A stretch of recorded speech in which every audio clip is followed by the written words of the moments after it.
Lion King 1.5. This will be the first one they don't have Audrey and Mariah in because I forgot to ask.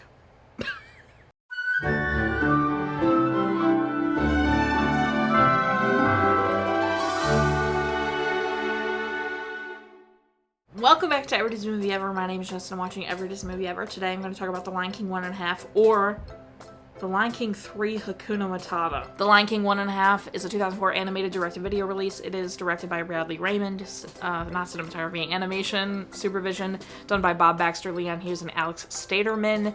Editing by Joyce, Arrastia.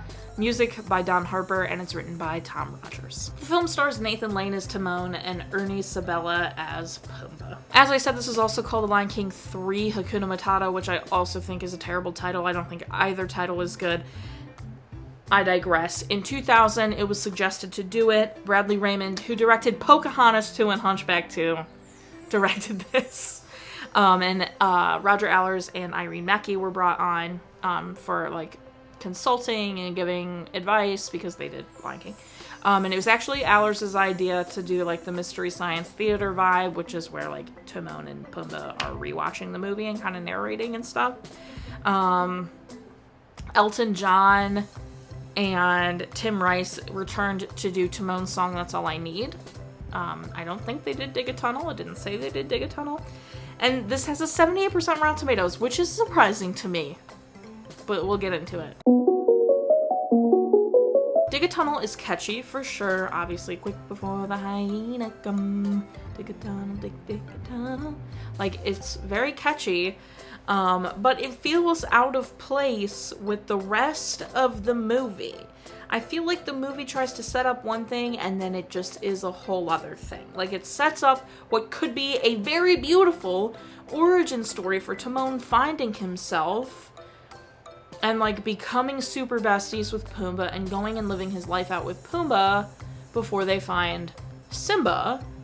But it's kind of like they set up this beautiful thing and then it's just Lion King 1 from their point of view, which is fine, I guess, but I don't know. Dig a Tunnel's catchy though.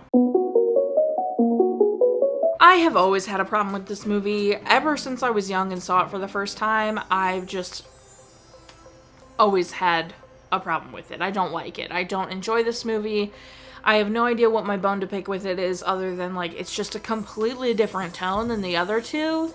It feels much more like cheap comedy, a little bit more tacky, and it feels unnecessary. Like, we could have a Timon and Pumbaa origin story, but I bet it could be a lot better than what this is. And it really is just like Lion King 1 from their point of view, basically, which isn't necessarily a bad thing, but it's just like they kind of retcon some stuff, and I'm not crazy about the retconning. And I don't know, when I was younger, I just did not vibe with this movie. I think I wanted it to be like 1 and 2, and it just isn't, in my opinion. I don't think this movie's anything like the first two. And I loved the second one so much that I think I had hoped that, like,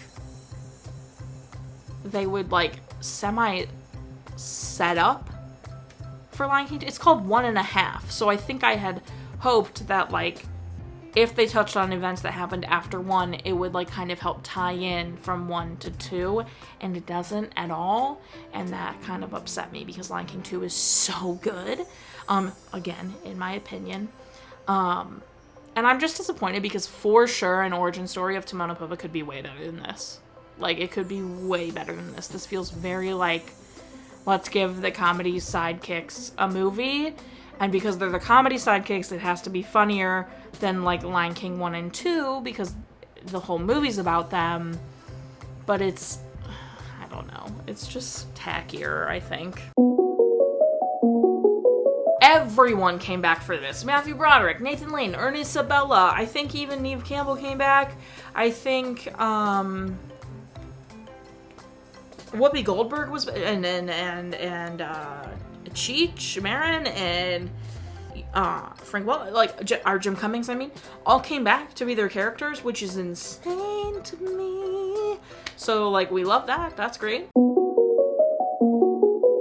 feel like I've kind of pretty much already touched on how I feel about this movie in the writing section. I just truly feel like it's retconning some really, like, beautiful stuff in the first one. Like, as simple as they imply that all the animals bowed for Simba's, like, baptism because Pumbaa farted, which just, like, taints the first movie and its beautiful opening scene a little bit. Like, I get it's a joke and it's ha ha ha, that's funny, but, like, come on, like, makes a bunch of animals pass out and the other animals are like, oh, they're bowing, we should bow, when they, like, weren't already gonna bow.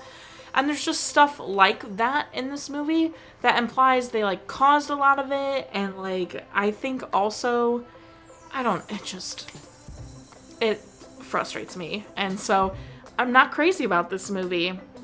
It's not poorly made. The animation is quite beautiful. You know, the music is fine. All that kind of stuff. But it's not the best written. It's kind of lazy in my opinion.